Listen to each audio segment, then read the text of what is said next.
बिस्मिल्लाहिर्रहमानिर्रहीम। अस्सलाम वालेकुम students, welcome to my YouTube channel. MTH 202 का लेक्चर नंबर 21 आज हम स्टडी करेंगे और इसके साथ 22 भी करेंगे। तो आपका ये जो टॉपिक है उसका नाम है रिकर्जन। फर्स्ट ऑफ ऑल आपको ये पता होना चाहिए रिकर्जन क्या है। उसकी डेफिनेशन को पढ़ने से पहले हम देखेंगे कि आपको कॉन्सेप्ट होना चाहिए ऑड नंबर्स का। तो आपको क्या कहते हैं कि जब आप किसी पॉजिटिव नंबर को लेते हैं ना, ऑड नंबर को, तो आप उसमें कैलकुलेशंस परफॉर्म करें और आपके पास जो सेट आए वो भी ऑड नंबर्स का ही आए। ठीक है, फिर उसके लिए बेस क्या है। लेट्स सपोज 1 जो है वो एक ऑड नंबर है। ठीक है, तो उसकी बेस आपके पास जो रिकर्जन होगी उसकी बेस 1 होगा, जो कि एक ऑड पॉजिटिव इंटीजर है। जब आपने रिकर्जन फाइंड करनी है तो क्या करेंगे कि आपने लेट कर लेना है कि के आपके पास कोई पॉजिटिव इंटीजर है और वो होना क्या चाहिए, ऑड होना चाहिए। जब आप किसी ऑड इंटीजर को किसी इवन इंटीजर में ऐड करते हैं तो आपके पास हमेशा ऑड इंटीजर ही आता है। तो जब के में आप 1 या 3 या 5 या 7 पुट करेंगे तो आपके पास सारे के सारे इंटीजर्स ऑड ही आएंगे। ठीक है, ये बात बताई हुई है यहाँ पे। फिर क्या कहते हैं कि रिकर्जन में क्या करते हैं, ये एक ऐसा प्रोसेस होता है जिसमें आप किसी भी ऑब्जेक्ट का स्मॉलर वर्जन लेते हैं उस ही के साथ। यानी कि आपके पास अगर आपको यहाँ से नज़र आ रहा है तो k+2 था, तो आपके पास ऑड नंबर ही आप ऐड कर रहे हैं और आपके पास आंसर भी ऑड ही आ रहा है।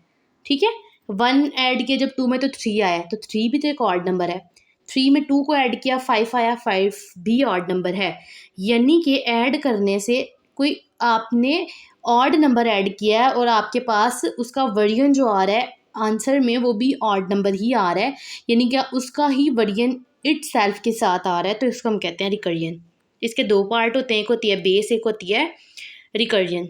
इनिशियल पार्ट जो होता है ना, जिसको हम स्मॉलर वर्जन में नहीं डिफ़ाइन कर सकते, वो आपके पास बेस होता है जिसको आप कर सकते हो डिफ़ाइन स्मॉलर वर्जन में, उसी के वो आपके पास रिकर्जन होता है। फिर आपके पास एग्जांपल है जिसमें बताया है कि आपके पास एफ फंक्शन जो है 0 इक्वल है 3 के, और फंक्शन गिवन किया हुआ fn+1 इक्वल्स टू 2fn+3। तो आपको कहते हैं आप f1 फाइंड करें, 2 f3 एंड f4 फाइंड करें। सबसे पहले तो ऐसा करें ना कि आपके पास जो सवाल है उसमें fn+1 इक्वल्स टू 2fn+3 है ना, ये वाला। आप इसमें ऐसा करें जहाँ जहाँ पे आपके पास n है उसकी जगह 3 पुट करें। ठीक है, f0 की वैल्यू पुट करनी है ना, n की जगह 0 1 मिनट जो है ना आप पुट कर लें। f0 जब आप n जो है वो आप 0 पुट करेंगे तो आपके पास f1 का जो है ना आंसर आएगा। ठीक है, जहाँ जहाँ पे f0 बनेगा वहाँ पे आप f0 की वैल्यूज़ पुट करें तो क्या आ जाएगा, देखें यहाँ पे f आपके पास जहाँ पे था n वहाँ पे आपने 0 पुट किया तो आपके पास आ गया 9, f1 9 आ गया। अब इसी सवाल में अगेन आपने जो f1 है ना उसकी पोजीशन पे यानी n की जगह 1 पुट करें। जब आप n की जगह 1 पुट करेंगे तो आपके पास f2 का आंसर आएगा। जब f2 का आंसर आ जाएगा उसी आंसर को आप लेंगे और f3 का आंसर फाइंड करेंगे, और इसी तरह से f4 और जितनी भी आपको कहा होगा उतने आंसर्स आपके पास निकल आएंगे। फिर f2 f3 and f4 find करने के लिए बोला जब कि आपको f1 भी दे दिया और f2 भी दे दिया और क्वेश्चन भी दे दिया। सिंपल ऐसा करें, एक दफ़ा 0 पुट करें, जो आंसर आता है f1 ऑलरेडी गिवन किया हुआ है तो आप f1 नहीं पुट करें डायरेक्ट, आपके पास f2 आएगा। f2 का जब आंसर आ जाए तो वहाँ से फिर आप f3 फाइंड कर सकते हैं और f4 फाइंड कर सकते हैं। ठीक है, फिर फैक्टोरियल आ जाता है पॉजिटिव इंटीजर्स में। n फैक्टोरियल जो होता है ना वो आपके पास अगर आप 0 का फैक्टोरियल लेते हैं तो वो 1 आता है। आप कैलकुलेटर पे भी ये कर सकते हैं और इसको वैसे भी आप MCQs के तौर पर याद रख सकते हैं। फिर आपको बताया हुआ फैक्टोरियल ओपन कैसे करते हैं। फैक्टोरियल ओपन करते हैं तो जो वैल्यू आपको गिवन की होती है उससे आपने एक लेसर लेनी होती है, यानी कि आप कह लें कि उल्टी काउंटिंग जानी होती है। 6 है तो 6 5 4 3 2 1, ठीक है, 1 तक। 4 है तो 4 3 2 1, ठीक है। तो इस तरह से आपने इन सबको पीछे वाली वैल्यूज़ को मल्टीप्लाई करना होता है तो हमारे पास फैक्टोरियल का आंसर आ जाता होता है। ठीक है, अगर आपने एक फैक्टोरियल खोलना है तो 5 के बाद कितना है, 4 3 2 1 है। 5 आपके पास ऐसे आ जाएगा और 4 का फैक्टोरियल क्लोज्ड होगा, इसका मतलब है कि 4 भी मज़ीद आपस में खुल सकता है, लेकिन यहाँ पे आपने स्टॉप कर दिया है। हम यहाँ से कह सकते हैं कि जब n का फैक्टोरियल जो होता है वो n माइनस 1 फैक्टोरियल के इक्वल होता है। ये आपके पास MCQs के तौर पे आ सकता है। फिर आपको दिया हुआ है फैक्टोरियल फंक्शंस में क्या होता है, f0 इक्वल्स टू 1 दिया हुआ है और fn जो है ना वो आपको इक्वल किया हुआ है n(f-1) के। तो अगर आप f0 जो है वो 1 पुट करते हैं तो आपके पास f1 का आंसर आ जाता है। ठीक है, ये बात बताई हुई है बस यहाँ पे। फिर एक एग्जांपल आ जाती है, आपने इस एग्जांपल को देख लेना है। सेम उसी पैटर्न के ऊपर है जैसे आपने पीछे क्वेश्चंस किए हैं।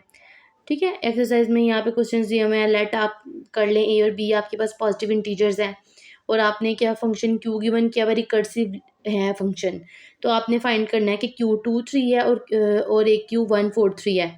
तो आप इसको कैसे सॉल्व करेंगे, जब कंडीशन आपको गिवन की हो तो 0 कब होगा फंक्शन आपके पास, जब a छोटा आप b से ले रहे हैं, फर्स्ट वाली वैल्यू आप a लेट कर लें, सेकंड वाली b।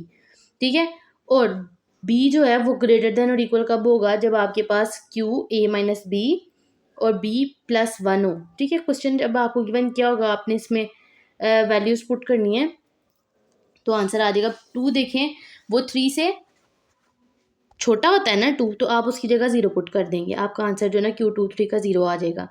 अगर ग्रेटर देन होगा आपके पास q जैसे 14 और 3, यानी कि a आपके पास बड़ा है और 3 छोटा है, यहाँ पे फिर आप क्या करेंगे, ये वाली कंडीशन लगाएंगे जो q की दी हुई है उन्होंने a, ये वाली कंडीशन। ठीक है, तो यहाँ पे सवाल में आप पुट करें, आपके पास जो है ना वो q का आंसर आ जाएगा 4।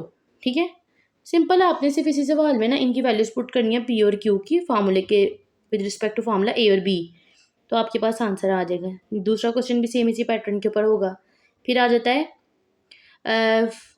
फाइबोनेसी सीक्वेंस। ठीक है, तो इसमें आपने क्या करना है, फाइबोनेसी भी जो है ना इसकी प्रोनाउंसिएशन हो सकती है, देखा है मैंने वैसे एक दफ़ा, आप लोग इसको रीड कर लीजिएगा, कि एक दफ़ा देख लीजिएगा, मिस्टेक हुई तो करेक्ट कर लीजिएगा खुद ही। ठीक है, तो f0 अगर 1 हो, f1 आपके पास 1 है और k की जो वैल्यू आपने पुट करनी है वो ग्रेटर देन और इक्वल 2 के होनी चाहिए। तो एक दफ़ा 1 पुट करें, 2 करें, 3 4, इस तरह से आपके पास वैल्यूज़ आती जाती हैं, यानी कि k की वैल्यूज़ आप 2 पुट करें, एक दफ़ा 3 4 5 करते जाएंगे तो आपके पास वैल्यूज़ जनरेट होती जाएंगी। ठीक है, रिकर्जन रिलेशन बताया हुए हैं कि कैसे आप ये रिलेशंस बनाते हैं, प्रीवियस जो पढ़ चुके हैं ना, इसी तरह से है सेम।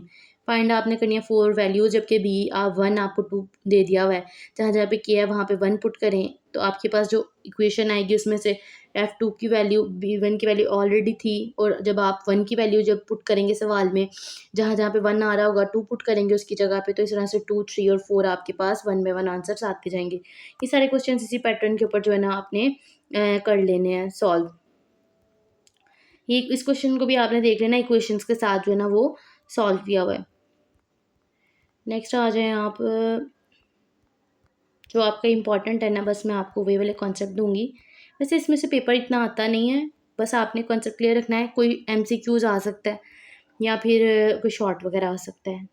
ठीक है, लॉन्ग में नहीं ऐसा आता होता ना। उसके बाद फिर आप आ जाएं, हाँ ये वाला जो है ना आपके पास एग्जांपल है, इस एग्जांपल को आप देख लें। एक्सरसाइज है कि आपके पास लेट कर लें एस जो है वो रिकर्सिव है, कैसे, बेस 5 है और 5 जो है ना वो एलिमेंट है एस का। ठीक है, एस एक सेट है, उसका एलिमेंट 5 है। कहते हैं रिकर्जन क्या होगा, अगर आपके पास एक्स जो है वो एलिमेंट एस का है और वाई भी जो आपके पास है वो एलिमेंट एस का है, तो फिर ही आप इन दोनों को ऐड कर सकते हैं। और जब पहली और दूसरी कंडीशन सेटिस्फाई होगी तो आप कह सकते हैं कि ये रिस्ट्रिक्शन का जो है ना वो सेटिस्फाई हो गई है कंडीशन। ठीक है, बेस और रिकर्जन अगर ये दोनों एक दूसरे के इक्वल आ जाते हैं, ट्रू कंडीशन हो जाती है, तो फिर आप कह सकते हैं कि रिस्ट्रिक्शंस अप्लाई हुई हैं। तो आपको जो सेट दिया हुआ कहते हैं आपने जो है ना सबसेट ऐसा लेना है जो डिवाइड हो जाए 5 के ऊपर। तो कंडीशन क्या बनेगी कि ए आपके पास कोई ऐसा सेट है जिसमें 5n जो है ना वो इंटीजर, ऐसा जो आपने लेना है, आप उसको डिवाइड कर सको n के साथ। ठीक है, और वो नेचुरल नंबर्स होने चाहिए। तो आपके पास सबसे पहले आपने ये प्रूव करना है कि आप जो n ले रहे हो वैल्यू, वो आप जब उसको मल्टीप्लाई करो, डिवाइड करो, तो आपके 5 पे फ़र्क ना पड़े। 5 को जब आप डिवाइड करेंगे 1 के ऊपर तो आपके पास 5 ही आंसर आएगा और 5 आपके पास एलिमेंट ए का मौजूद है। फिर इस तरह से आप जो एक्स और वाई की वैल्यूज़ है ना, एक का नाम पी लेट कर लें और एक का क्यू। तो 5 को भी पी के साथ आप 5 पी आपके पास आ जाएगा x with respect to x और वाई के साथ आ जाएगा पी क्यू। जब आप इन दोनों वैल्यूज़ को जमा करेंगे एक्स प्लस वाई को, तो 5p प्लस 5q आपके पास इक्वल आ जाएगा 5 को कॉमन निकालें p प्लस क्यू, और p और q एक्स और वाई की वैल्यूज़ हैं, आप उसको पुट कर दें तो यहाँ से हम कह सकते हैं कि 5 डिवाइड हो एक्स और वाई से तभी होगा डिवाइड एक्स वाई से जबकि वो एलिमेंट होगा सेट ए का। ठीक है, इस तरह से ये बाकी क्वेश्चंस भी आपको दिए हुए हैं, इनको सिर्फ आपने एक दफ़ा देख लेना है, रीड कर लेना है। ठीक है, ये ऐसे इम्पॉर्टेंट नहीं है, जो इसमें इम्पॉर्टेंट हैं चीज़ें वो मैंने आपको साथ साथ बता दी हैं, तो आपने उसको ही ध्यान से और अच्छे से देख लेना है। फिर आपके पास एक ये क्वेश्चन है, इसमें क्या कह रहे हैं, आपने डेरिवेशन करनी है, अर्थमेटिक एक्सप्रेशंस को सॉल्व करना है। सबसे पहले तो आप देखिए आपके पास कितनी इक्वेशंस बनती हैं। पहला एक्सप्रेशन ये बनता है कि आपके पास टोटल वैल्यूज़ कौन सी हैं, 9, 6, 1, 2, 4, 7 और 6 हैं। हमने बता दी कि ये सारी की सारी एक्सप्रेशंस इसमें आ रही हैं। दूसरा आपने बताना है कि फर्स्ट वाला देखें, पहली ब्रैकेट किस में आ रही है, 6.1 + 2 आपके पास एक ब्रैकेट है। ठीक है, तो ये आपके पास एक्सप्रेशन एक आ जाएगी।